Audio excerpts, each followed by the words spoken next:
ان الدین عند اللہ الاسلام۔ حاضرین گرامی قدر، قرآن و سنت کی روشنی میں اگر ہم یہ دیکھنا چاہیں کہ توحید کیوں ضروری ہے تو اس کی ایک وجہ ہم اور آپ کو اللہ کے نبی صلی اللہ علیہ وسلم نے یہ بھی بتائی بہت صاف الفاظ میں کہ جنت اور جہنم کا اصل فیصلہ توحید پر ہی ہوگا۔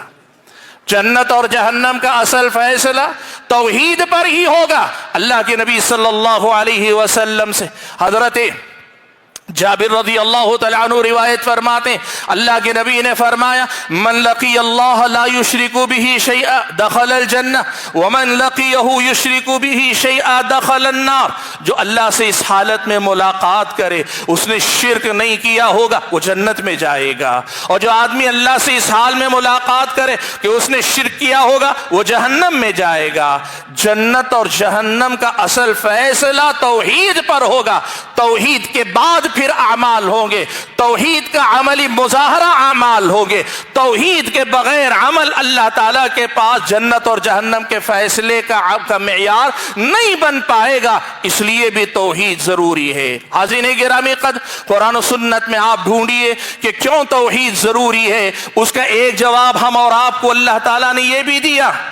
کہ تم پہاڑوں جیسی نیکیاں کر لے آؤ، تو سمندر کے برابر نیکیاں کر لے آؤ، سب اکارت جائیں گی، کوئی وزن نہیں، کوئی قیمت نہیں، سب اللہ برباد کر دے گا اگر تمہاری زندگیوں میں توحید نہیں ہوگی۔ اللہ نے کہا اور انبیاء سے کہا، رب العالمین، عقیدہ ہمارا کیا ہے؟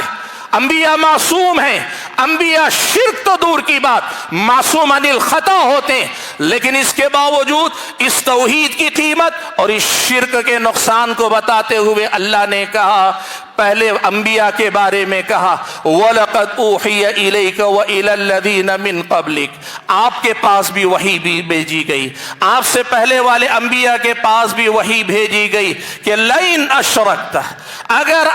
اللہ تعالیٰ نے کہا اگر آپ سے بھی شرک ہوا، ہوگا نہیں، انبیاء معصوم ہیں، لیکن شرک کی خرابی اور مذمت بتانے کے لیے کہا اگر آپ سے بھی شرک ہوگا نا لَيَحْبَطَنَّ عَمَلُكَ، اللہ تبارک و تعالی آپ کے عمل کو ضائع کر دے گا، یا یہ شرک آپ کے عمل کو برباد کر دے گا۔ سبحان اللہ، انبیاء کے اعمال کو جو برباد کر دے، وہ شرک میرے اور آپ کے اعمال کی کیا حیثیت اس کے سامنے ہوگی؟ بھائیو، توحید اس لیے ضروری ہے کہ یہ اعمال کی قبولیت کی شرط ہے، اعمال کی قبولیت کی بنیاد ہے، اس کے بعد ہی عمل کا وزن ہے۔ اس کے بغیر آپ چاہیں نمازوں کا ڈھیر لے کر آئیں، صدقات و خیرات کا ڈھیر لے کر آئیں، روزے پہ روزہ رکھے جائیں، کوئی عمل اللہ تعالیٰ کے پاس قابل قبول نہیں ہو پائے گا۔